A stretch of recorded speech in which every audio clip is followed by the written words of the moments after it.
Sea tu luz con nosotros, Señor. Padre, gracias, Dios. Te amamos. Gracias porque tu gracia está sobre nosotros, Señor. Gracias por ese amor tan precioso, Dios, que tienes por tu iglesia, Señor. Hoy nos reunimos, Señor, para adorarte, para exaltarte, Padre. Señor, gracias. Gracias por permitirnos volver a reunirnos también aquí presencialmente, Señor. Gracias, Padre bueno. Señor, queremos poner delante de ti este tiempo donde queremos exaltarte, meditar en tu palabra, Señor, y ser edificados para tus propósitos, Señor. Amado Dios, te ruego en esta hora que tú estés dando nuevos compromisos contigo, Señor, en cada corazón, nuevos compromisos, que podamos renovar esos votos que hicimos tiempo atrás, que podamos, Señor, volver, Dios mío, a tener ese encuentro contigo, que podamos volver a esas mieles de amor con tu Espíritu, Señor, que hoy el fuego se ha avivado de nuevo, Señor, en cada uno de nosotros, Padre. Señor, gracias, Dios. Purifícanos, Señor. Purifica nuestros ojos. Purifica nuestro corazón. Purifica nuestros deseos, Señor. Purifícanos, Señor, en esta mañana. Padre, ayúdanos a vivir para tu gloria. Ayúdanos, Señor, a entender, Dios, que tú nos has llamado para ti, Señor. Te amamos, Dios. Señor, bendice a los que están desde casa, a los que están en este lugar. Bendice a cada familia, Señor, en toda necesidad que puedan tener en este momento. Que tú seas derramando, Señor, bendición, respuesta sobre cada uno de ellos y que seas trayendo también sanidad a todos los que estén padeciendo alguna lucha de salud o emocional, Señor. Que seas también trayendo libertad a los oprimidos, a los cautivos, Señor. Y Padre, ayúdanos a madurar y a crecer, Señor, en ti. Te amamos y ponemos este tiempo en tus manos. En el nombre de Jesús oramos. Amén y amén. Muy bien, bienvenidos. Por favor, tomen asiento. Pónganse cómodos.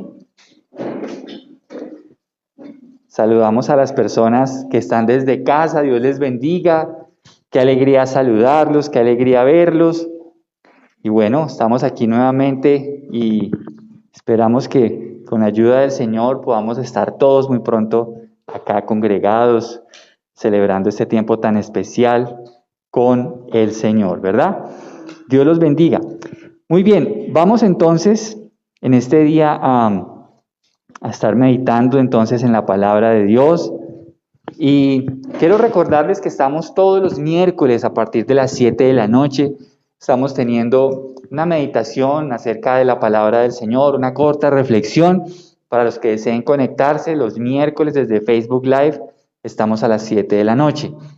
Y también estamos teniendo un grupo cada 15 días, es un grupo de estudio bíblico, es algo más participativo, donde cada uno expone también sus dudas, sus preguntas. Estamos abordando temas muy especiales, así que quien quiera unirse a ese grupo está cordialmente invitado. Recuerde que no tiene ningún costo, es solamente la disposición y el tiempo para que todos podamos aprender. Muy bien, vamos a ir entonces en nuestras Biblias. Vamos a ir a Hechos capítulo 12 y vamos a leer desde el versículo 25 y vamos a saltar ahí al 13 hasta el versículo 3. Hechos 12, 25 hasta Hechos 13, versículo 3. Vamos entonces a abrir nuestras Biblias. Vamos a abrir esa preciosa palabra de Dios, que no es un libro común, es un libro muy especial. Es la palabra de Dios, es la espada del Espíritu. Es esa luz que alumbra también nuestro camino. Así que vamos entonces a abrir nuestra Biblia en Hechos capítulo 12, 25 hasta el 13, versículo 3. Dice la palabra de Dios: Cuando Bernabé y Saulo terminaron su misión en Jerusalén, regresaron llevándose con ellos a Juan Marcos. Entre los profetas y maestros de la iglesia de Antioquía de Siria se encontraba Bernabé, Simeón llamado el Negro, Lucio de Cirene, Manaén, compañero de infancia del rey Herodes Antipas, y Saulo. Cierto día, mientras estos hombres adoraban al Señor y ayunaban, El Espíritu Santo dijo: consagren a Bernabé y a Saulo para el trabajo especial al cual los he llamado. Así que después de pasar más tiempo en ayuno y oración, les impusieron las manos y los enviaron. Muy bien, recordemos que el domingo pasado hablábamos del avance, ¿verdad?, imparable de la iglesia. Decíamos que la iglesia no es un invento de hombres. Decíamos que el Señor dijo: Pedro, tú eres Pedro, y sobre esta piedra edificaré mi iglesia, y las puertas del Hades no prevalecerán contra ella. Recordemos eso. Jesús dijo que la iglesia era imparable, que el mismísimo infierno no podría detener el avance de la iglesia del Señor. Veíamos que también a forma personal la Escritura dice en Filipenses 1, dice que aquel que empezó esa buena obra la va a terminar hasta el día de Jesucristo. El avance del Evangelio es imparable, tanto como cuerpo como individualmente. Y veíamos varias facetas del capítulo 12 donde podíamos ver ese aspecto muy marcado, ¿no? Vimos cómo el Señor liberó a Pedro de la cárcel, ¿lo recuerdan? Cómo la iglesia hizo oración. Vimos cómo Dios trajo gozo en medio de la persecución, y vimos cómo también el Señor trajo juicio sobre los que quisieron perseguir la iglesia. ¿Recuerda cómo murió Herodes? Herodes murió herido por un ángel y fue carcomido por gusanos, dice la Escritura. Así que el avance del Evangelio y de la iglesia es imparable. Pero vemos el versículo 25, ya para entrar en el tema de hoy. Y yo encuentro algo que me llama poderosamente la atención en estos versos que hoy vamos a estudiar. Y vemos el gobierno del Espíritu Santo en la iglesia. El gobierno del Espíritu Santo en la iglesia. No sé, pero a veces pensamos que el Espíritu Santo es solamente una fuerza, el Espíritu Santo es poder, y yo creo que sí, el Espíritu Santo es poder. Pero tenemos que ver algo precioso que hace el Espíritu de Dios en estos versículos, y es ver cómo Él gobierna cada asunto de la iglesia. Es ver cómo Él está en cada aspecto de la vida de la iglesia. La iglesia, recuerde que es un cuerpo y que tiene una cabeza que la dirige. No somos personas que solamente simpatizamos con Jesús. Somos personas dirigidas por Él. No solamente manifestamos que nos agrada Jesús, que nos agrada su palabra, sino que también somos personas que estamos entendiendo que Él es el que guía nuestros pasos, que Él es nuestro Señor, que Él es el que guía cada aspecto de nuestra vida. También en ese aspecto debemos comprender que como cuerpo de Cristo, también vamos a ser receptores de los deseos de Dios. Claro está, la palabra dice: pidan y se les dará, ¿verdad? El Padre Nuestro nos enseña a pedir. Y claro que debemos pedir. Nosotros también tenemos anhelos, tenemos deseos que, si son la voluntad de Dios, se van a llevar a cabo. Pero también Dios va a colocar sus deseos en sus hijos. Dios va a colocar sus anhelos en sus hijos. Y es así como vemos el gobierno del Espíritu moviéndose en cada corazón.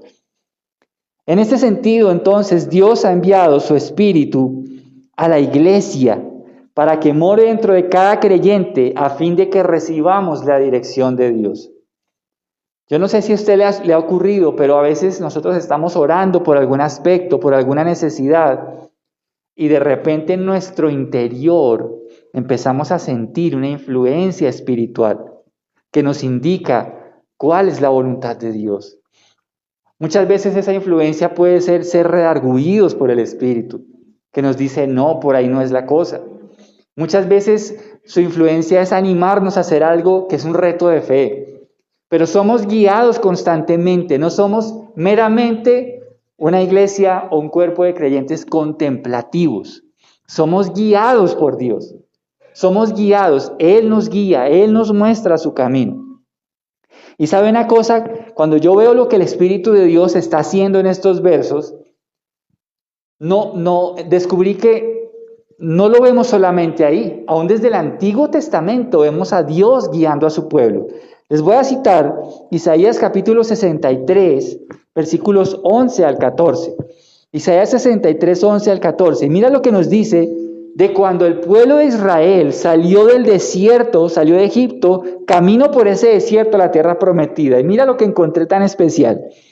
Dice Isaías 63, 11 al 14. Entonces recordaron los días de antaño cuando Moisés sacó a su pueblo de Egipto. Clamaron, ¿dónde está el que llevó a Israel a través del mar con Moisés como pastor? ¿Dónde está el que envió a su Santo Espíritu para que estuviera en medio de su pueblo? ¿Dónde está aquel que manifestó su poder cuando Moisés levantó su mano? ¿El que dividió el mar delante de ellos y se hizo famoso para siempre? ¿Dónde está el que los hizo pasar por el fondo del mar? Eran como magníficos sementales que corrían por el desierto sin tropezar. Al igual que el ganado que desciende a un valle pacífico, el Espíritu del Señor les daba descanso. Tú guiaste a tu pueblo, Señor, y te ganaste una magnífica reputación. ¿Ve usted al Espíritu de Dios en ese trayecto? Mire cómo la Escritura resalta la obra del Espíritu Santo en ese viaje por el desierto. Nos dice que Dios envió a alguien para que estuviera con ellos en ese viaje. ¿A quién les envió? Al Espíritu Santo, para que estuviera con ellos. ¿Quién les dio descanso en toda esa travesía, según ese texto? El Espíritu Santo. Mire qué importante fue el Espíritu de Dios en ese proceso. Ahora, volviendo al texto en el que estamos hoy, ¿qué estaba haciendo entonces el Espíritu de Dios en la iglesia? ¿Qué estaba haciendo el Espíritu Santo en la iglesia? Lo primero que tenemos que resaltar es que estaba guiando las vidas de los creyentes. Estaba guiando las vidas de los creyentes. Dice el versículo 25, cuando Bernabé y Saulo terminaron su misión en Jerusalén, regresaron llevándose con ellos a Juan Marcos. ¿Cuál era esa misión? Recordemos que en el capítulo 11 nos relata que un profeta vino de parte del Espíritu de Dios, el profeta Agabo, y les dijo que iba a haber una gran hambruna en esa región. Y entonces toda la iglesia se reunió para recoger víveres y recursos para apoyar a los hermanos en Jerusalén. Cuando dice el versículo 25 que ellos terminaron su misión en Jerusalén, se refiere puntualmente a que ellos ya habían entregado esa ofrenda a sus hermanos en Jerusalén. Ya habían regresado de ese lugar. Pero en ese lugar, ellos dicen que cuando regresaron, llevaron consigo a alguien. ¿A quién fue? A Juan Marcos. A Juan Marcos. ¿Sabe quién es Juan Marcos? Juan Marcos es nada más y nada menos que el autor del Evangelio de San Marcos. Juan Marcos, ese joven que lo vemos ahí, que de repente aparece en la historia, fue ese joven que escribió el Evangelio de San Marcos. Y empezamos a ver que nada es coincidencia en nuestra vida espiritual. ¿Por qué razón? Porque Juan Marcos aparentemente era una persona que estaba participando en las actividades del ministerio de Pablo, pero después vemos que lo llevan a él consigo en ese viaje, para que vaya y apoye las labores en la iglesia en Antioquía. Ahora, ¿quién es el que está guiando todas estas decisiones? El Espíritu de Dios. El Espíritu de Dios es quien está guiando todas las cosas que se están haciendo.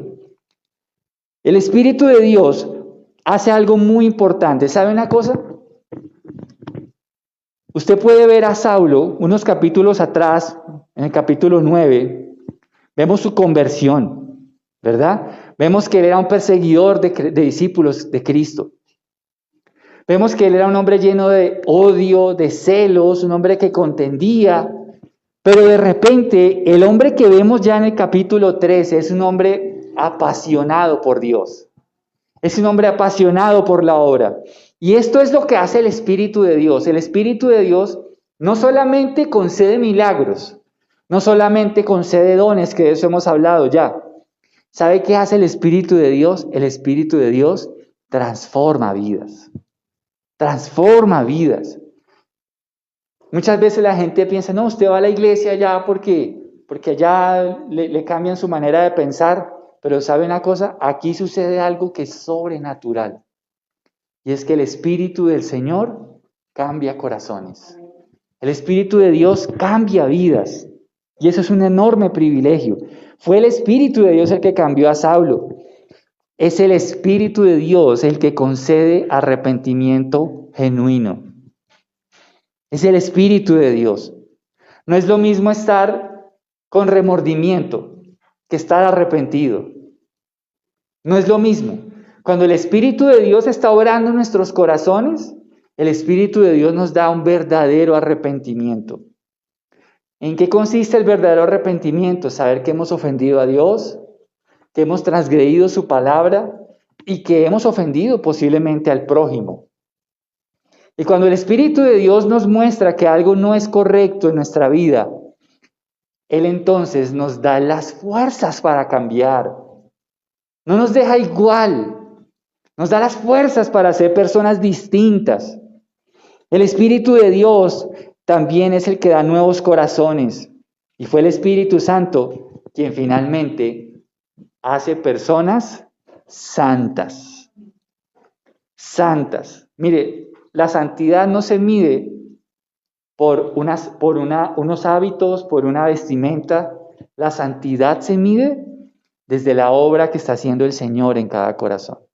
La santidad es una inclinación fervorosa hacia Dios. Pero ¿cuál era el fin de esta guía?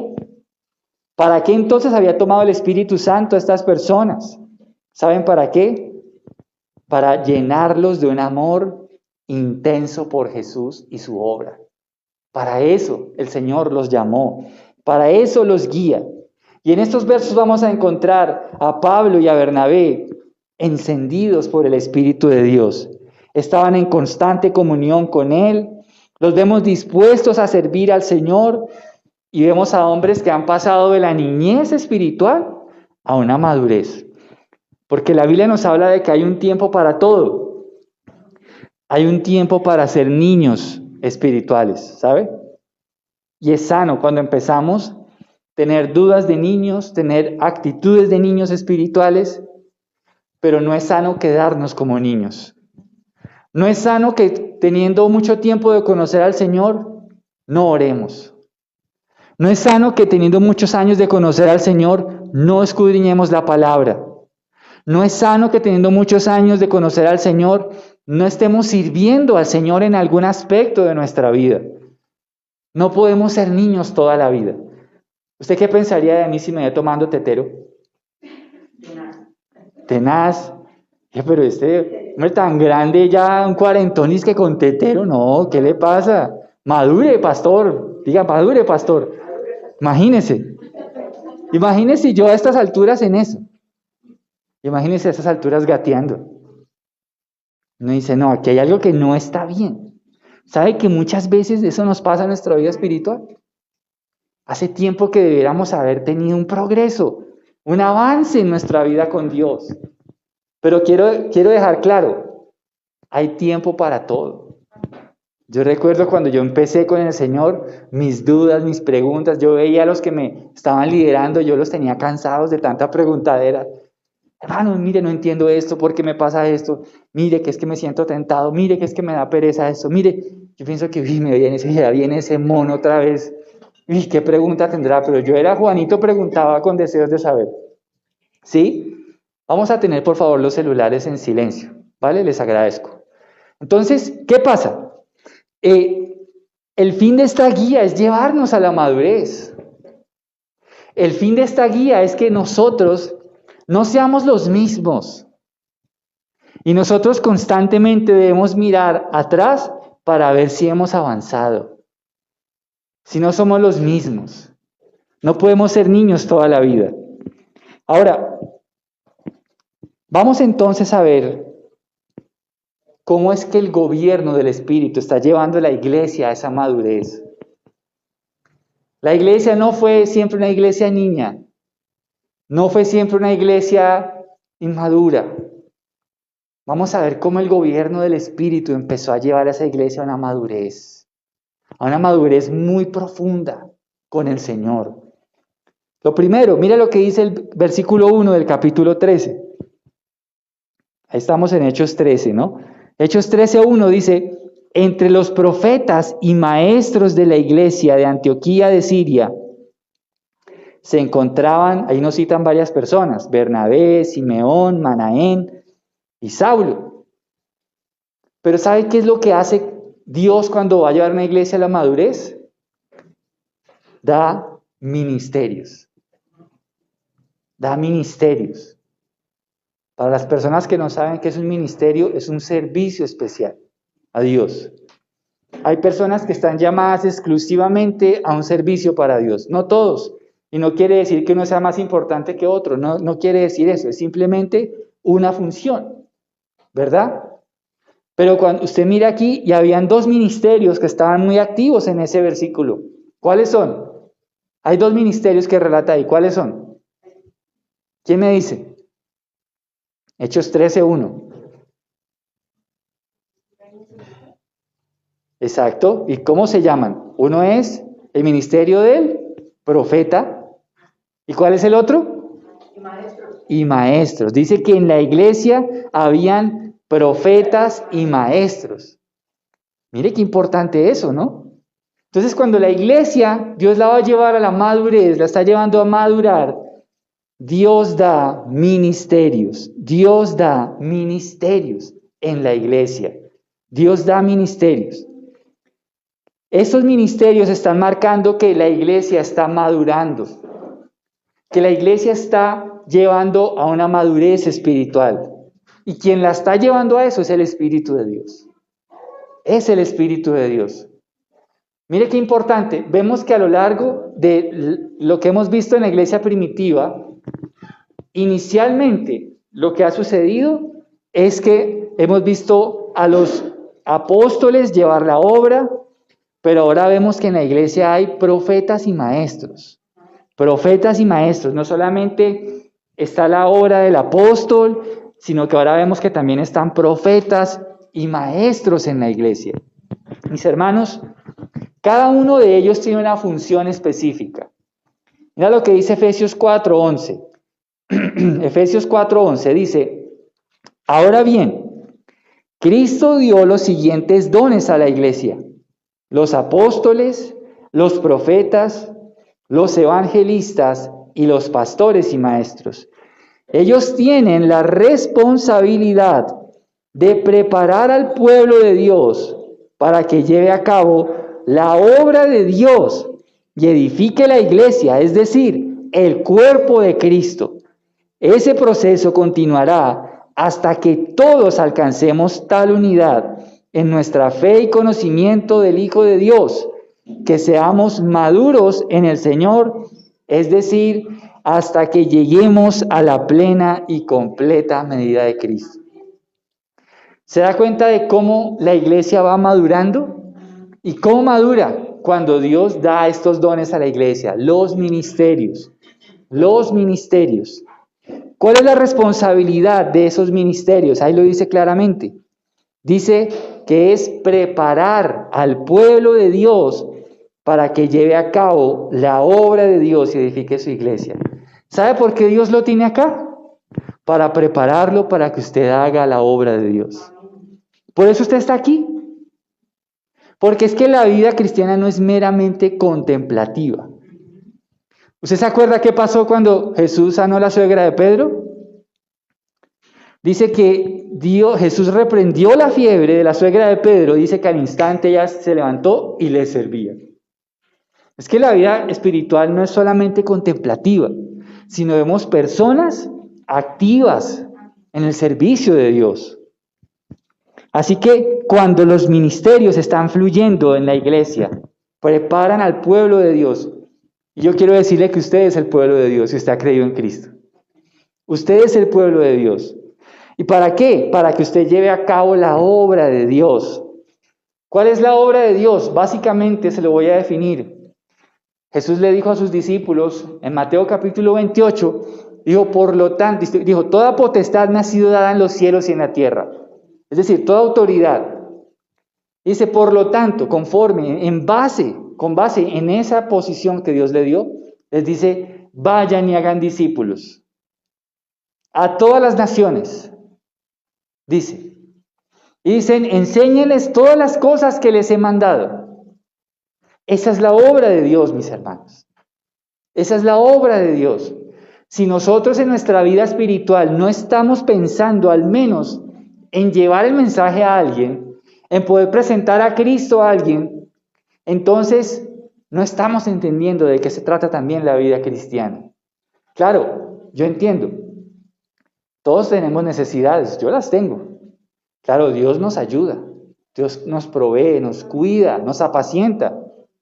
Pero la iglesia no puede ser estática en este aspecto del evangelismo. No podemos ser así. ¿Por qué? Porque cuando los ministerios son dados a la iglesia, entonces Dios nos prepara para llevar a cabo su obra. Para que llevemos a cabo su obra y edifiquemos la iglesia. Cuando yo escucho la palabra edificar, a mí se me viene a la mente una imagen. Se me viene algo como construir. Y cuando Dios nos dice que apoyemos su obra, estamos construyendo la obra de Dios. Y todos podemos hacer parte de esa obra. Todos podemos hacer parte. ¿Cuánto va a durar ese proceso? Ese verso dice algo tremendo. Dice, hasta que lleguemos a la plena y completa medida de Cristo. Es decir, en este momento usted ve que todos estemos ya a la medida de Jesús. Por lo menos yo no. A mí me falta mucho camino por recorrer. Pero mientras eso esté así, los ministerios van a seguir funcionando en la tierra, hasta el día en que el Señor venga por su pueblo, ¿verdad? Mire cómo más está el Espíritu Santo gobernando la iglesia. Mire, salta al versículo 2. Dice, cierto día mientras estos hombres adoraban al Señor y ayunaban. Mire lo que está pasando ahí. Cuando el Espíritu de Dios nos está llevando a una madurez con el Señor, pone un intenso deseo de adorar y buscar a Dios.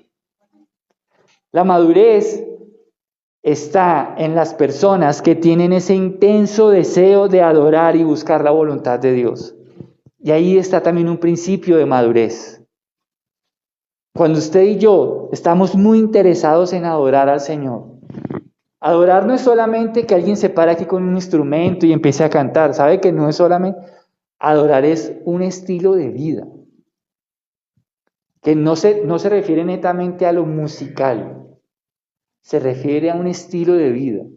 Yo adoro a Dios cuando lo obedezco.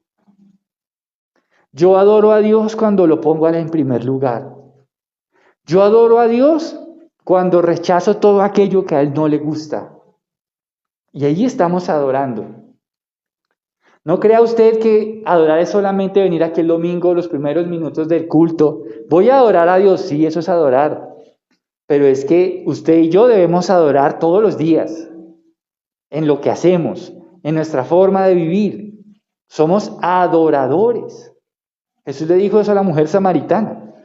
Él le dijo, el Padre está buscando adoradores en espíritu y en verdad, porque tales adoradores quiere el Padre que le adoren. Adoradores, adoradores. Claro está, yo quiero hacer un llamado de atención a todos aquellos que tienen ese deseo de cantar, de tocar un instrumento para Dios, y quiero decir que eso está bien. Pero le digo una cosa, si usted no está dispuesto a adorar al Señor el resto de sus días, es mejor que no haga nada un domingo en la iglesia. Porque estamos jugando, es un juego, perdónenme, un juego hipócrita. Porque si estamos parados acá para adorar al Señor, es porque estoy diciendo, Señor, mi compromiso ha sido contigo cada día de mi vida. Y hoy vengo a expresarte, Señor, que el domingo también lo haré. Pero no es solamente esos momentos, esos minutos acá. Es un estilo de vida, mis hermanos. Es un estilo de vida. Porque para tener, mire, hay músicos excelentes. pero no tienen nada de Dios. Y eso, pues, no creo que sea lo que Dios desee para su iglesia. Dios quiere personas consagradas, dedicadas, para que lo adoren y lo exalten. Entonces, mire cómo el Espíritu Santo pone un intenso deseo. Mira, cuando tú no tienes ganas de orar y de repente sientes que yo necesito orar, ¿sabes quién es? El Espíritu de Dios. El Espíritu de Dios. Cuando a veces estamos con problemas y a veces queremos solucionar las cosas sin contar con Dios y de repente tú te acuerdas, ¿verdad que el Señor me dijo que lo buscara primero? Es el Espíritu de Dios. Es el Espíritu de Dios el que nos lleva a ese intenso deseo. A veces nosotros no sabemos qué hacer con nuestro futuro. Y entonces el Espíritu de Dios nos pone a ayunar. Vas a ponerte en un tiempo de búsqueda intensa de mi voluntad. Y te voy a mostrar, te voy a guiar, te voy a abrir el camino, voy a darte luz para que sepas qué tienes que hacer. Es el Espíritu de Dios. Y eso sucede cuando Dios nos está llevando a la madurez. Estos hombres estaban unidos para adorar y buscar la dirección del Señor. Usaron tiempo para manifestar que Dios es el centro de sus vidas. Dice ese texto, ¿no? Que ellos estaban reunidos para adorar al Señor y ayunar. Nadie les tuvo que decir, a ver, Saulo, a ver, Manaén, venga, pero venga, adoremos. Eso era algo que fluía en sus vidas. Fluía en sus vidas. Y ellos se reunieron allí, siendo personas tan relevantes para el cuerpo de Cristo. Lo hicieron sin que nadie los obligara. Pero también ayunaron para que Dios les diera dirección en su vida. Ellos sabían que el Señor les iba a dar una instrucción, pero querían estar atentos a la voluntad de Dios. Recuerdo hace unos años atrás cuando yo sentía en mi corazón que Dios me decía que empezara esta obra. Y créame, yo oraba y sentía ese deseo del Espíritu acá, pero en mi interior tan fuerte. Inicia la obra, dedícate a mi servicio, empieza. Y yo, Señor, tengo que orar, confírmame esto, porque esto no es una decisión para tomarla a la ligera. Confírmame. Y Dios empezó a confirmar de muchas maneras. De igual manera, si tú estás por tomar una decisión muy importante en tu vida, una muestra de madurez es pedir dirección al Señor. Es pedir dirección, Señor, ¿qué debo hacer?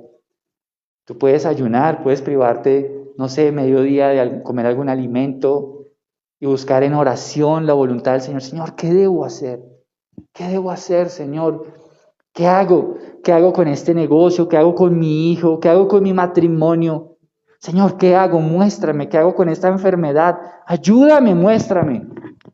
Una muestra de madurez es depender del poder de Dios. Es una muestra de madurez. Pero ¿sabes una cosa? Yo veo aquí a personas que les encanta compartir con otros hermanos. Una muestra de madurez también es cuando nosotros nos gusta compartir con nuestros hermanos en la fe. Yo sé que hay espacios para todo, pero qué rico es cuando habitamos los hermanos juntos y en armonía, dice la Biblia. Qué hermoso es cuando podemos vernos, pues a los que están acá, que tengo el privilegio, los que están desde casa, por supuesto. Cuando, por ejemplo, les quiero contar algo, nosotros tenemos un grupo de hermanos que nos estamos reuniendo los jueves a estudiar la palabra. Y les digo una cosa, en este tiempo en el que no los había visto, para nosotros era un tiempo de refrigerio. Como verlos, como reírnos, a veces hasta nos hacíamos chistes, orábamos, contábamos algunas peticiones. Y aunque no podíamos estar acá reunidos, qué precioso era ese espacio, ese momento. Eran como media hora, 40 minutos. Qué bello es eso. Qué bello es eso. Y yo veo que Saulo y los demás estaban felices de poder decir, vamos a adorar a nuestro Señor, pero juntos, como hermanos. Qué bendición es eso. Ahora saltemos ahí en el versículo 2 al siguiente. Dice, El Espíritu Santo dijo: consagren a Bernabé y a Saulo para el trabajo especial al cual los he llamado. Otra marca de madurez que el Espíritu de Dios trae a la iglesia es que empieza a dar misiones específicas a los hermanos. No todos aquí son pastores, pero seguramente Dios levantará pastores. Dios levantará siervos para su obra. Dios llamará y dirá: mira, yo te he llamado para que tú ayudes a las mujeres en necesidad. Yo te he llamado para que seas un consejero, una consejera. Yo te he llamado porque Dios, cuando nos está llevando a la madurez, también nos muestra un rol en su cuerpo, una función específica. No todos tenemos la misma función, ¿sabías eso? Pablo lo describe muy bien en 1 Corintios, hablando del cuerpo de Cristo. Dice que no todos son manos, no todos son oreja, no todos son pie, pero todos son necesarios. Y todos tienen una función. Tú tienes una función en el cuerpo de Cristo. Tú tienes una función, yo tengo una función, todos tenemos una función. Y cuando Dios nos está llevando a esa madurez, nos muestra claramente cuál es ese rol, esa función que Él quiere que nosotros desempeñemos. Insisto, la vida cristiana no es meramente contemplativa. No te quedes con el solamente yo voy a orar, yo solamente voy a... No. La vida cristiana, cuando nos está llevando a la madurez, nos lleva a actuar, nos lleva a hacer algo, nos lleva a hacer algo. Una de las definiciones del amor que Dios da en su palabra es que el amor no es egoísta, que el amor no busca lo suyo. Es una de las definiciones del amor, una de las cualidades del amor, mejor. Y si nosotros servimos a un Dios de amor, eso indica que entonces estamos para ayudar a otros, para ponernos al servicio de la obra del Señor. No quiere decir, porque yo sé que algunos pensarán: ahora el pastor quiere que yo esté aquí todos los días. Y yo no quiero eso. Yo quiero que usted sea la iglesia, donde quiera que usted esté. Eso es lo que yo quiero. Yo quiero que la gente conozca a un Dios vivo y real donde usted está, en su trabajo, en su familia, donde quiera que usted vaya, que usted pueda manifestar que Cristo es real. A eso es lo que yo me refiero.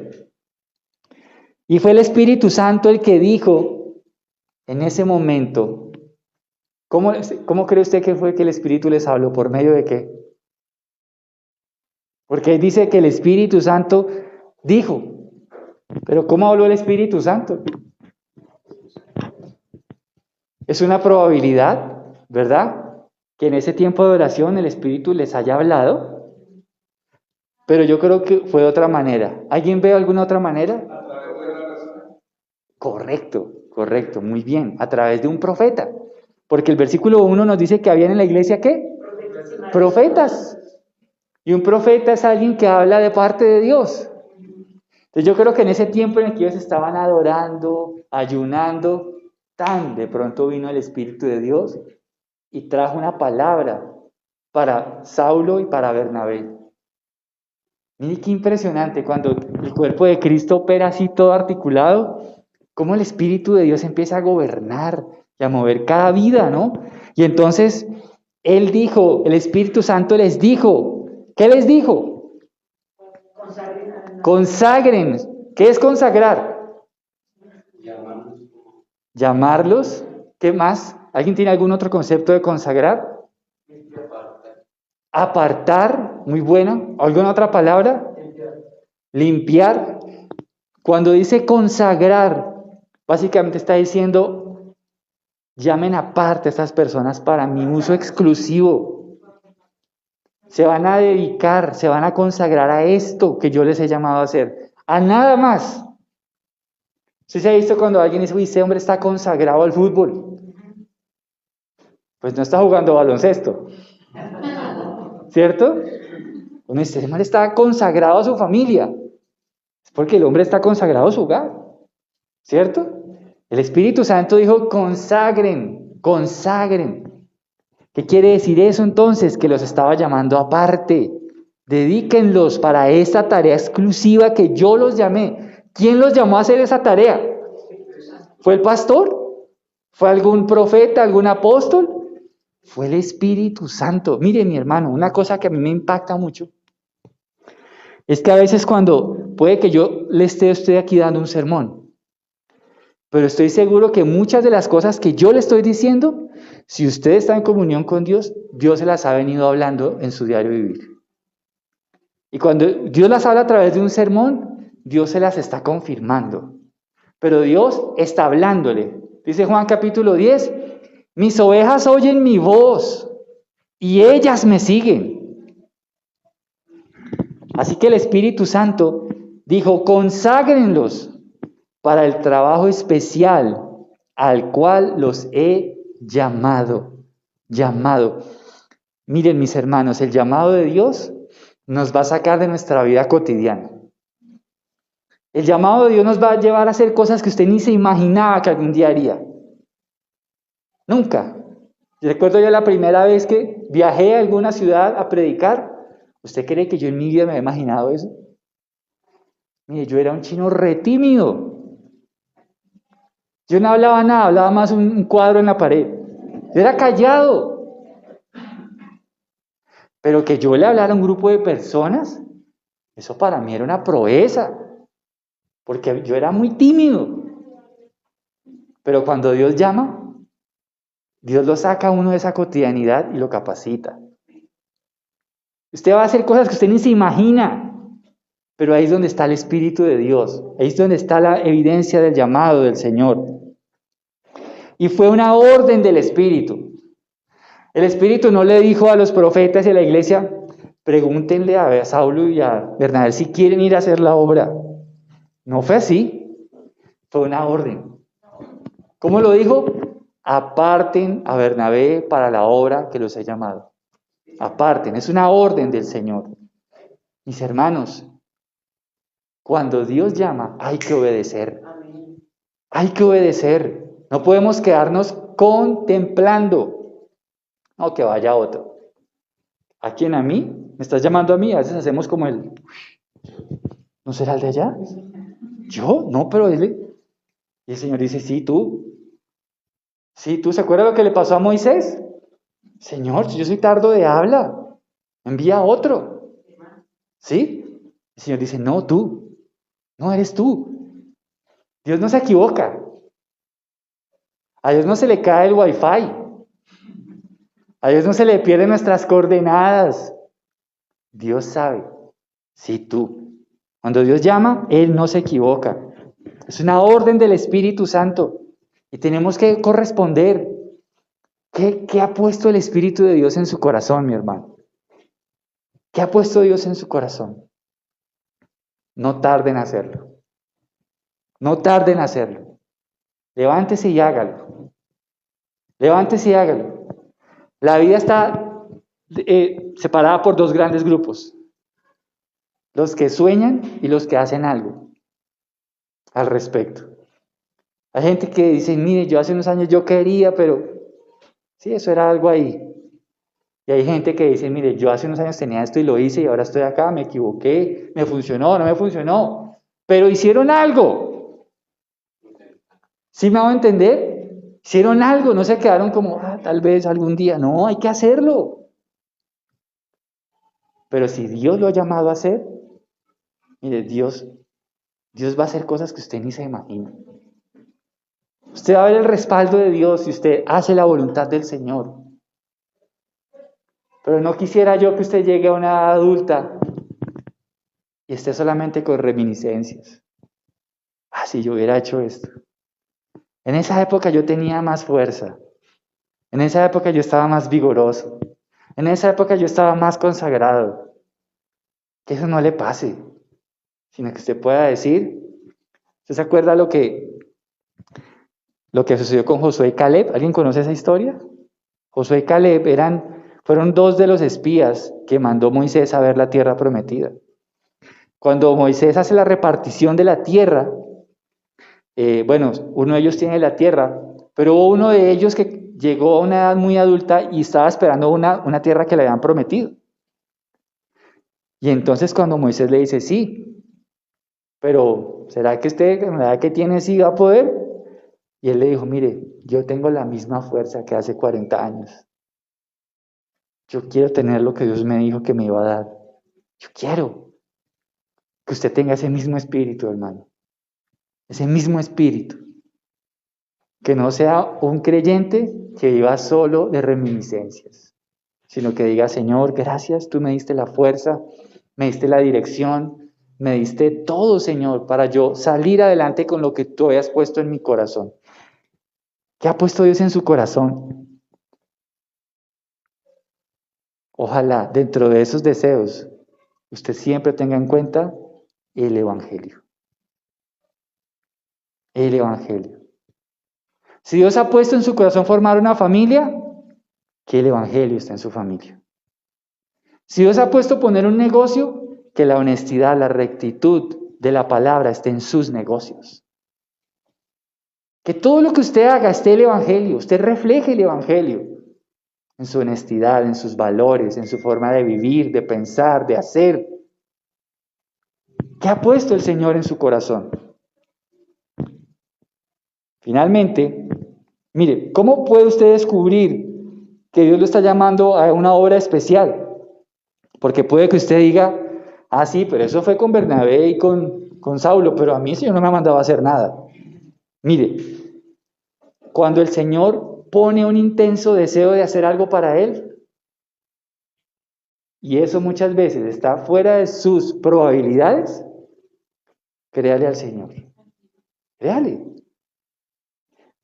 Porque también ese deseo, ¿sabe qué hace? Como usted lo ve tan difícil de cumplir, lo reta a que usted busque con más intensidad a Dios.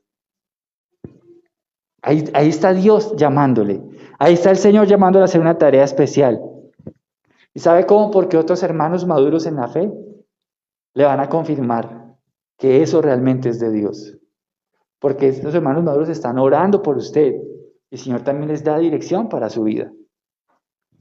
Dios puede estarlo llamando a usted para una tarea especial, colocando ese intenso deseo en su corazón. Y también porque cuando usted es parte de una iglesia local, hay personas que van a dar buena fe de su testimonio.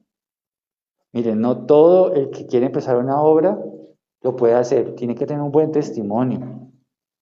Cuando hablo de buen testimonio es que tenga una buena reputación, ¿sí? No, yo voy a empezar una obra, pero hace 2 días estaba por allá, mejor dicho, borracho en una esquina, ¿sí? Con unas amigas, con unas niñas, pero él quiere empezar a ser pastor. Y la iglesia, ¿usted cree que podríamos mandar a una persona así? ¿Podemos hablar de que esa persona puede ser alguien que edifique valores de familia? No podemos, por eso es tan importante la buena reputación y que la congregación pueda respaldar. Sí, fulanito, sutanito, es una persona que está dedicada al Señor, ¿verdad? Y punto número 4, y con este finalizo, en el versículo 3 dice, así que después de pasar más tiempo en ayuno y oración, les impusieron las manos y los enviaron. La última señal de una iglesia que está siendo madurada por el Espíritu es que esa iglesia se convierte en una plataforma para que otros vayan y hagan la obra. El ministerio no es simplemente un lugar para que el pastor brille. Yo no creo eso. El ministerio no es para eso. Yo creo que la iglesia debe ser una plataforma para que otras personas con un llamado de Dios vayan y hagan la obra. ¿Sí? Lo que hacemos es, tomamos a esas personas y les ayudamos de todas las formas posibles para que ellos vayan. Si aquí hay un misionero, bueno, vamos a mirar cómo le ayudamos. Si aquí hay alguien que quiere ser un predicador, vamos a ver cómo le ayudamos para que sea un predicador. Si aquí hay alguien que quiere ser pastor y que siente ese llamado, vamos a ver cómo califican los requisitos de la Escritura y cómo podemos irlo llevando en ese proceso. Hay muchas cosas que se pueden hacer en la iglesia, pero que esta iglesia pueda convertirse en esa plataforma para que otros vayan y hagan la obra. Y no me interesa en manera alguna que el nombre de esta iglesia salga a relucir. No me interesa. No, es que yo soy de la iglesia tal. No me interesa. No me interesa. ¿Sabe qué me importa? Que el evangelio sea difundido. Eso es lo que debe importar. Eso es lo más importante. Si, digamos, usted quiere abrir una obra diferente a Berea, excelente. Y podemos guiarlo, ayudarle. No vamos a ser celosos de que, uy, ¿cómo así que usted va a abrir una iglesia? No, qué chévere. Si usted quiere abrir un grupo de estudio bíblico, donde quiere invitar a sus amigos, lo capacitamos para que usted guíe ese grupo. Es decir, queremos ser una plataforma de ayuda. ¿Por qué? Mire lo que sucedió en ese versículo 3. Así que después de pasar más tiempo en ayuno y oración, ¿qué pasó? Dice, les impusieron las manos y los enviaron. Esa imposición de manos es un símbolo de respaldo, ¿sí? Es un símbolo de cobertura, es decir, nosotros creemos y tienen nuestro apoyo y pedimos la bendición de Dios sobre esta obra a cual el Señor los llama. Creemos en eso, creemos en eso. Y el Señor dice que ellos los enviaron. Los enviaron. Miren que no dijeron, uy, ¿cómo así que usted se va a hacer una obra? ¿Cómo así? ¿Y eso por qué? ¿A qué hora usted le dio por esas? No, ellos vinieron en un proceso, claro. Mire usted que el Bernabé y el Saulo que están ahí habían pasado un año con la iglesia de Antioquía. Eso lo vimos unos domingos atrás. Habían pasado tiempo enseñando a los hermanos. Habían llevado recursos a la iglesia de Jerusalén. ¿Sí se da cuenta? No es un chico que un día a la mañana le dio, sino que ellos han venido mostrando unos rasgos de ¿qué? De ir siendo madurados por el Señor. Oiga, sí creemos. Pero qué chévere que eso suceda aquí y con cada persona que está desde casa. Mis hermanos, ¿qué está haciendo el Espíritu de Dios en su vida hoy? ¿Qué está haciendo el Espíritu Santo? ¿Está usted siguiendo la influencia del Señor en su vida? ¿La está siguiendo? ¿Qué ha sido lo que el Espíritu de Dios le ha estado mostrando estos días? ¿Qué está haciendo el Señor en su corazón? ¿Está usted siguiendo eso? ¿Qué deseos ha puesto el Señor en su corazón para que usted lo honre? ¿Cómo podría usted honrar al Señor haciendo algún servicio de algún tipo? ¿Qué ha hecho el Señor? No se quede solamente contemplando, porque usted mira aquí, hermanos, madurando y comprometidos con la obra. ¿Has sentido el llamado de Dios a que te consagres a Él? Porque la vida cristiana es una vida de consagración. No estoy hablando de una vida religiosa, no me malinterprete. No estoy hablando de una vida legalista. Tampoco estoy hablando de una vida libertina. Estoy hablando de una vida equilibrada en la palabra de Dios. ¿Pero ha sentido usted el llamado del Señor? Esa voz poderosa del Espíritu que le dice, conságrate, entrégate a mí, dedícate a mi servicio, vive para mí, hónrame, apártate de eso y dedícate, vive en santidad, abandona este pecado, vence esa tentación. ¿Estás escuchando la voz del Espíritu? ¿Has correspondido al deseo del Señor de que lo busques con mayor intensidad? Siempre insistiré en nuestra vida de oración, mis hermanos. Insistiré. Un creyente que no ora es un creyente que vive su vida en la carne. Un creyente que vive presa de los afanes y de lo que mejor le suene. Un creyente que no ora es un creyente inseguro, es un creyente débil, que la tentación se lo lleva así de fácil. Jesús dijo, velen y oren para que no entren en tentación. Qué importante es que nosotros busquemos al Señor con mayor intensidad. Les he hablado y para los que están aquí, los que están en casa, les recuerdo, agendémonos citas de oración con el Señor, privadas o con la iglesia, pero tengamos agenda. ¿Cuántos manejan una agenda aquí? O al menos dicen, yo voy a hacer esto, esto, esto. ¿Cuántos lo manejan? Miren, Si tenemos agenda para las cosas terrenales, ¿cómo no vamos a tener una agenda para darle un tiempo exclusivo a Dios? El Señor, en la mañana, a esta hora, voy a orar porque voy a orar. Y no me voy a comprometer con nadie más porque ese tiempo es para ti. Voy a orar. Si usted puede sacar de su tiempo de almuerzo 5 minutos. Señor, gracias por lo que me has permitido vivir en esta jornada. Señor, estoy cargado porque mi jefe me gritó. Señor, me preocupé porque va mi mamá en esta situación. Señor, gracias por esa puerta que abriste. 5 minutos. Y en la noche, antes de dormir, dele gracias al Señor por lo que hizo. Agendémonos tiempos de oración. Tiempos de oración. Mis hermanos, que ustedes y yo podamos ser miembros del cuerpo de Cristo que estamos siendo llevados a la madurez. Que el Espíritu de Dios nos lleve a madurar. Vamos a orar. Señor, doy gracias a ti por esta reflexión que hoy nos has dado, Señor. Gracias por el gobierno de tu Espíritu en nuestros corazones. Gracias por el gobierno de tu Espíritu en nuestra vida. Señor, gracias porque hay un tiempo para ser niños, donde recibimos leche espiritual, donde aprendemos, donde recibimos dirección de otras personas. Señor, gracias. Pero te ruego, Señor, que lleves nuestra congregación a la madurez, a través del gobierno de tu Espíritu, Señor. A través del gobierno de tu Espíritu.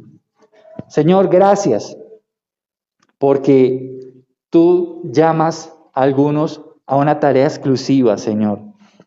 Algunos seguramente tendrán un ministerio como los que vimos hoy. Algunos serán pastores. Algunos tendrán un llamado profético, Señor. Algunos tendrán un llamado a enseñar la palabra de una forma muy especial.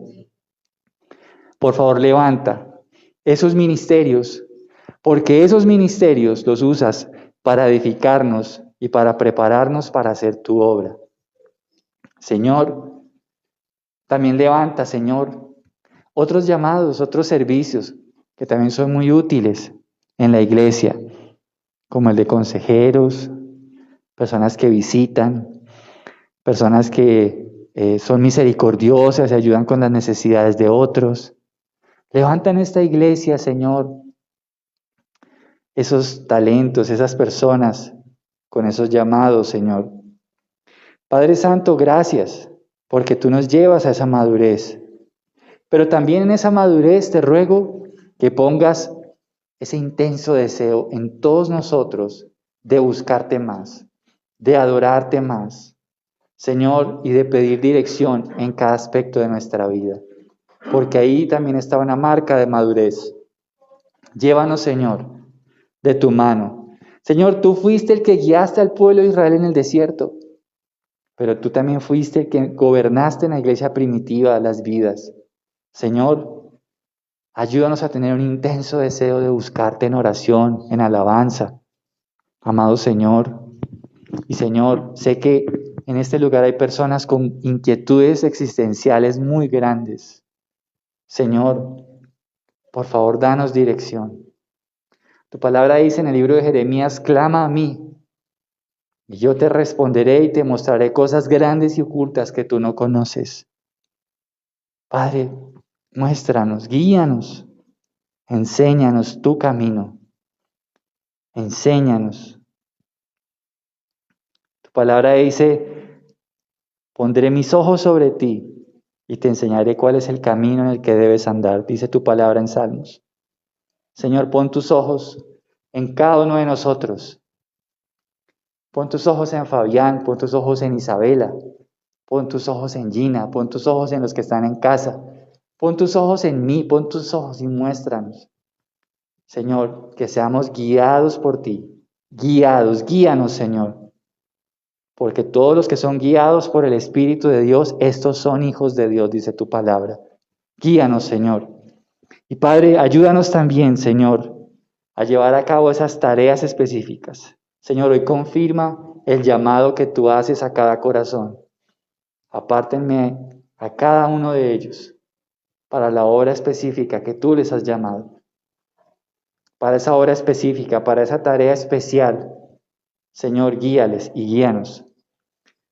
Y finalmente, Señor, ayúdanos a hacer una iglesia que es una plataforma para que otros vayan y hagan la obra, Señor.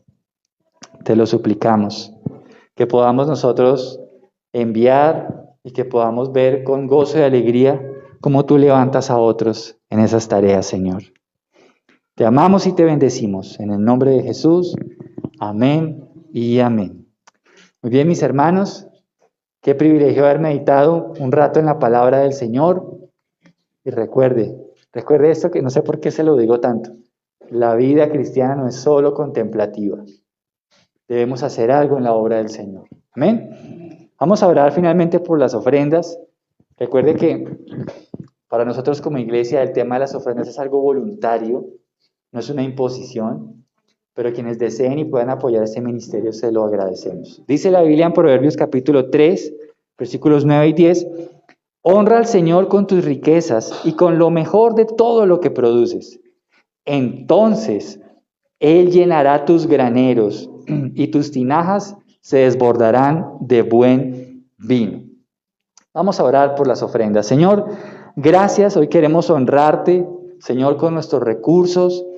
Te pido que bendiga, Señor, como lo prometes en esta porción, Señor, que tú llenes los graneros de las vidas, de las familias, Señor, de la iglesia. Que tú les llenes de bendiciones. Señor, de esa bendición que enriquece, pero que no añade tristeza con ella, Señor. Bendíceles. Que puedan disfrutar de tu provisión, de tu favor en sus familias, en sus casas. Y permite que ellos sean diestros, excelentes en cada labor que ellos realizan. Padre, ábreles puertas de bendición y de favor a la iglesia, Señor. Te lo suplicamos en el nombre de Jesús. Amén y amén. Mis hermanos, Dios les bendiga, una excelente semana. Un abrazo muy grande para los que están desde casa. Una excelente semana y cualquier inquietud quedo atento. Bendiciones. Amén.